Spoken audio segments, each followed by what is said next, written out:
So we're going to wrap up our semester, our summer, by taking a look at graphs of quadratic functions.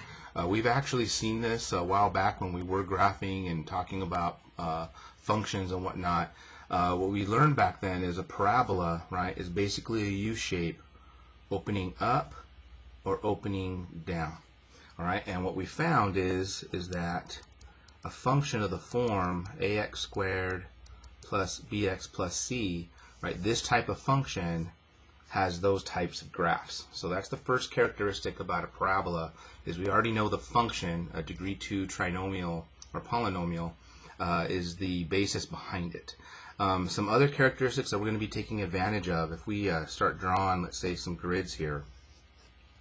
So here's an XY grid, and here's another XY grid, right? And then we can orientate, maybe have a parabola that's doing this number, or like I said, they can also go down doing this number, all right? And it turns out whether it's opening up or down, there's a couple of other, a few other characteristics that we can talk about. So we know it's U-shape, has that behind it, but every parabola has a low point or a high point. That point is called the vertex. So if we're opening down, the vertex is a high point. If we're opening up, the vertex is a low point. We usually distinguish it with the ordered pair H and K. So H would be the, that would be H and that would be K. Right? Or over here, that would be H and that would be K. So we have H, K as a representative ordered pair for that high point or low point, otherwise known as the vertex. Now it turns out that vertex is pretty important because it tells us a lot of things, and in terms of graphing, what it also serves as is the idea of an axis of symmetry. Hope I spelled that right. That's one thing that's very nice about a parabolic graph. It's symmetric about a line. So if I took a horizontal line going right through the vertex, the graph on this side should be a mirror image on the graph on that side. And right now it's not because just my artistic quality is not there. But same thing here, if I'm opening up, there's our axis of symmetry, right? It goes right through the vertex, and so therefore the graph on this side should look exactly like a mirror image of the graph on that side being symmetric. And it turns out that axis of symmetry, right, is basically given by the equation x equals h. So remember, that's how we generate vertical lines, is by letting x equal a constant. Well, if the vertex x is equal to h, so that's our vertical line. So there's basically a very important feature of a parabola. What we've also seen with regard to these is that the x-intercepts also play a role, right? Where are we crossing? Right now I have two parabolas that have two very distinct x-intercepts. So as far as x-intercepts are concerned, they can have two of them. They could have one of them, right? So that would be a case where we saw where the parabola just barely hits it. And so notice that the vertex actually serves as the x-intercept, or we have 0. And so in that case, we had a parabola that wasn't crossing the x-axis, but they still have a high point or a low point, and they still have an axis of symmetry, right? But we saw in an earlier chapter, x-intercepts, they could have 0, 1, or 2. And of course, that meant that their equation, right, had two complex solutions. This equation would have one real rational, and these two would have two rational or irrational real zeros. Okay, so that's kind of just a review of what we saw in the past. And then, yeah, so I think that's pretty much it.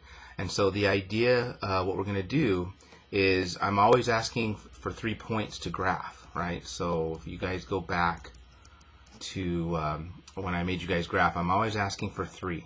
Well, it turns out that one of them is going to be the vertex. We have to find the vertex for this graph. So we can find the vertex, right? We have the axis of symmetry, and we know that we have mirror images on the other side.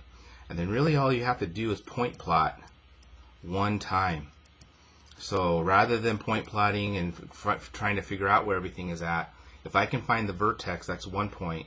If I can find another point along it, that's 2. And usually we want to find the y-intercept, right? So f of 0. And then all I have to do is use the symmetry to find the third point.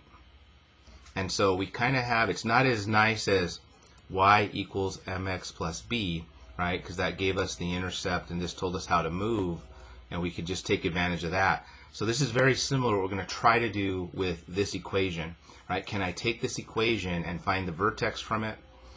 I'll point plot one point, and then I'll use symmetry to find the third, because that point here has its mirror image over there. And so there would be your 3 points determining the parabolic arch. Same thing here, right? So there would be the y-intercept. Its mirror image would be over there. So we'd have that. Eventually this guy would have a y-intercept. Its mirror image would be on the other side. Same thing with this one. Y-intercept, mirror image on the other side. So that's going to be our strategy to graph parabolic graphs, because we want to take advantage of the fact that all of them have a vertex, all of them have an axis of symmetry, right? And they will all have a y-intercept actually too, right? So that's one last thing I want to talk about. The domain of these things is everything. So you can put anything you want into it, including x equals to 0 to find the y-intercept. The range, as we've seen, is restricted, right? This is determined, the high or the low point helps us out. So in this case, we start with k and go to infinity. Here we would go to negative infinity all the way up to k to find our range. So we can use a graph. We can basically use our vertex to help us find the range. So that's, again, a very, very important point. So it helps us with our graphing. Every parabola has one that forms an axis of symmetry to help us with, we don't have to point plot as much. And then we can also get some range accuracy as well, just by finding the vertex. Okay, so now that we have the basics and the characteristics, now let's go into how we're going to do this, right? How we're going to figure out where all these things are at in a relatively easy manner. All right, so that's in the next few videos.